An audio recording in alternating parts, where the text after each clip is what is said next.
Igloo, le Mac de l'habitat. Bienvenue, c'est Igloo, le Mac de l'habitat, avec Cédric Simonin de Trianon Résidence. Bonjour Cédric. Bonjour Eric. Un nouveau thème aujourd'hui grâce à Martine de Guebwiller qui nous a écrit sur le Facebook de Igloo, Igloo on Air. Martine nous parle de l'achat dans l'ancien et des pièges à éviter. On va en parler avec un habitué de la maison, un habitué de notre Igloo. Il s'y sent tellement bien qu'il vient très, très souvent. C'est Christian Weibel de Sainte-Thierry 21. Bonjour Christian. Bonjour à tous. Avant de venir à notre sujet du jour, Cédric, une info du monde de l'habitat. Oui, en ce début d'année, je voulais faire un point sur les taux d'intérêt, un point sur l'année 2018 sur les taux Ça a encore d'intérêt. baissé, dites-moi. Ah bah attendez 2 secondes, je vais vous le ouais. dire.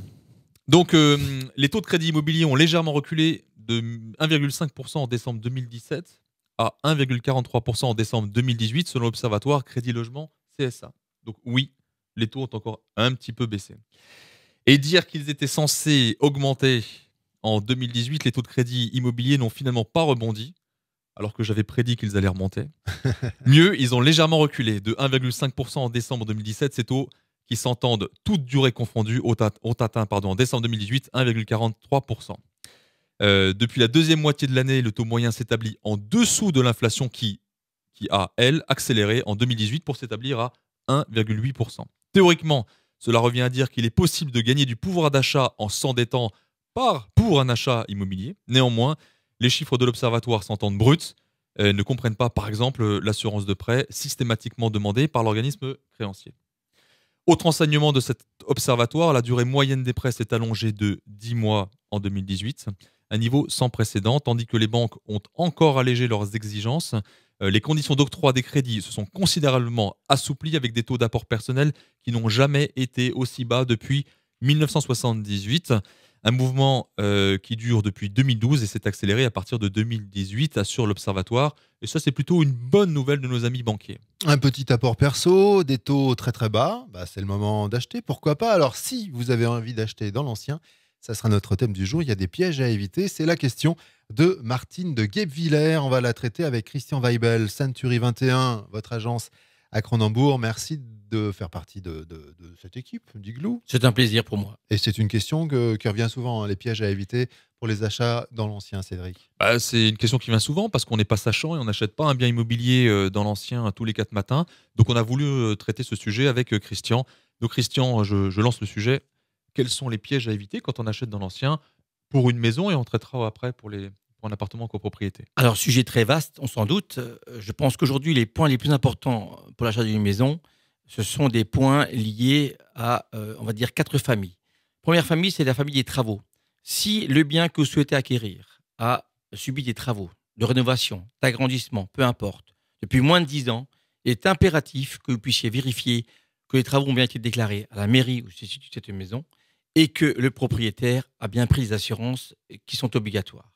D'autre part, si ces travaux touchent à structure, il faut être sûr que ce soit un ingénieur structure ou un architecte qui ait suivi les travaux.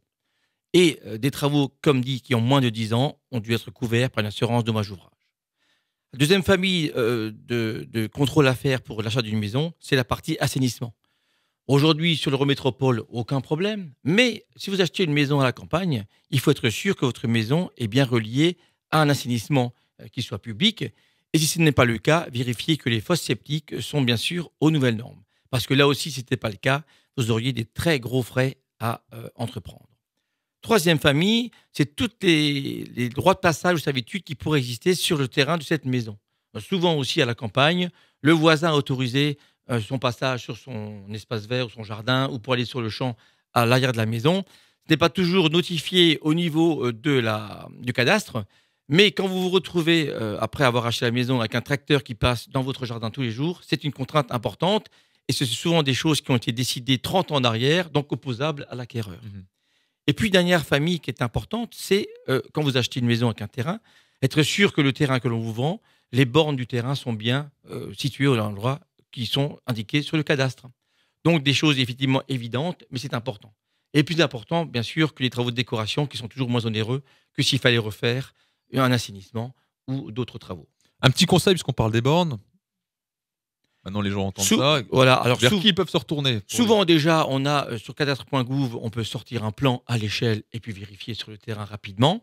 Et puis, il y a souvent aujourd'hui aussi la mairie qui peut être le référent pour poser les bonnes questions par rapport au bornage. Puis si on a un doute, on peut faire appel à un géomètre. Tout à fait. Mmh. Et aujourd'hui, pour moins de 500 €, le géomètre peut vérifier les bornes de votre terrain. Bien. On s'attaque maintenant aux appartements en copropriété. Copropriété. Alors là, évidemment, il y a d'autres vérifications à faire. Le premier point important, et la loi Carrez l'a mis en place depuis maintenant quasiment 18 ans, c'est effectivement la surface habitable. Cette loi a défini des règles bien précises pour cette surface habitable, pour son calcul. Et aujourd'hui, il est impératif, avant d'acheter, d'avoir cette loi Carrez qui vous soit communiquée. C'est la première base de tout, puisque souvent le prix est fixé par rapport au mètre carré habitable. Le deuxième point important, ce sont les charges de copropriété. Aujourd'hui, ce sont des postes extrêmement élevés qui coûtent très cher à l'occupant. Et il faut être sûr que les charges de copropriété qu'on va vous présenter sont bien les bonnes charges, l'exercice précédent votre acquisition, et être sûr qu'il n'y a pas aujourd'hui de gros travaux de prévus dans votre immeuble.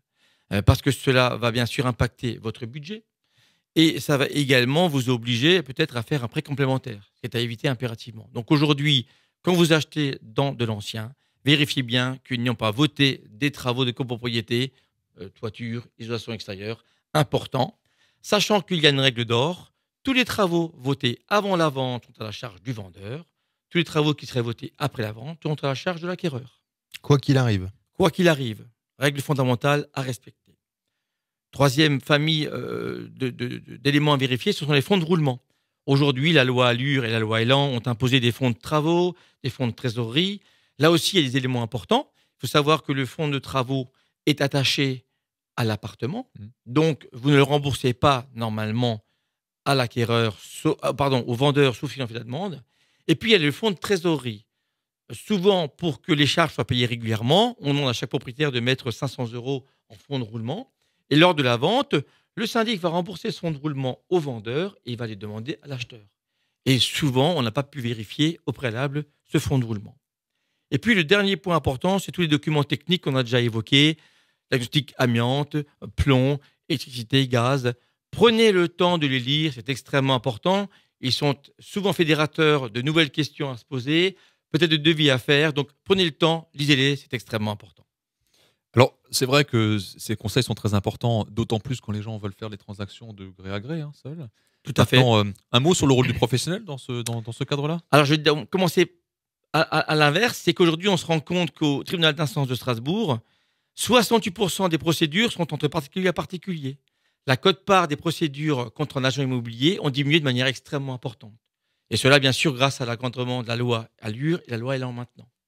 Avec un professionnel de l'immobilier, en général, vous n'avez aucune crainte à avoir puisque nous avons l'obligation, pour le compromis de vente, d'avoir toutes les pièces qu'on vient d'énumérer, avec les derniers procès-verbaux d'Assemblée générale, les décomptes de charges sur 3 ans ou 2 ans, les documents techniques. Tout sera bien sûr consultable avant de signer un compromis de vente. Ce n'est pas toujours le cas, malheureusement, entre particulier à particulier. C'est le jeu de personnes de cacher des choses ou des vices cachés.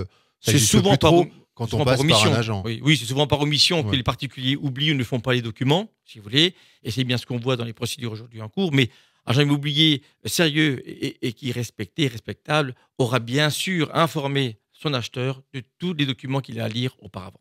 Dans une précédente émission, on parlait du comportement et de l'achat impulsif. Vous vous souvenez, Cédric? Coup de cœur. Avec oui, le coup de cœur. Il Mhm. faut faire attention un petit peu à ça. Avoir un coup de cœur pour un appartement dans l'ancien, on parle de ça aujourd'hui. Et finalement, on a des petites surprises un petit peu après parce que bon, un coup de cœur, ça peut ne pas durer. Quand on a un coup de cœur, on ne signe pas le jour même. Sauf s'il y a une urgence parce qu'il y a plusieurs clients sur le bien. Quand on a un coup de cœur, on passe une bonne nuit de sommeil dessus. Et le lendemain matin, on va chez le confrère ou l'agent immobilier pour dire « j'ai bien réfléchi, je suis prêt à m'engager C'est une nuit, quoi, au » Tout à fait. minimum. Voilà. Voilà. Mais si on veut pas passer à côté de l'affaire, peut-être qu'il faut être un petit peu intuitif, non? Alors, on fait une offre d'achat. On fait une offre d'achat qu'on dépose chez l'agent immobilier pour essayer d'avoir ou d'obtenir une nuit de réflexion. Ok, on a fait le tour des points. Oui, on a fait le tour. Alors on va les résumer. Les points de vigilance, enfin les pièges à éviter quand on achète dans l'ancien, Christian Weibel. Alors, pour les maisons, je récapitule rapidement. Les travaux de moins de 10 ans, attention aux assurances dommages d'ouvrage. L'assainissement, est-ce qu'il est conforme? Y a-t-il un droit de passage ou des servitudes sur le terrain? Attention au bornage. Et pour les appartements copropriété, on vérifie bien la loi Carrez. Est-ce qu'il y a des travaux votés en copropriété qui vont impacter le prix de l'appartement? Est-ce qu'il y a un fonds de roulement, un fonds de travaux? Et bien sûr, des documents techniques qu'on va consulter. Merci infiniment, c'était très clair, très précis, comme d'habitude avec vous, Christian. Bonjour à tout le monde du côté de Sainte-Turie 21. Bonjour à tout le monde du côté de Tréhanon-Zidane. J'y manquerai C'est pas Rick non plus. Simonin. Et à très vite dans une prochaine émission Igloo, le Mag de l'Habitat. Igloo on Air, c'est sur Facebook et sur topmusic.fr. Évidemment, pour retrouver toutes les émissions en intégralité. Merci messieurs. Merci. À bientôt. Salut. Igloo, le Mac de l'habitat.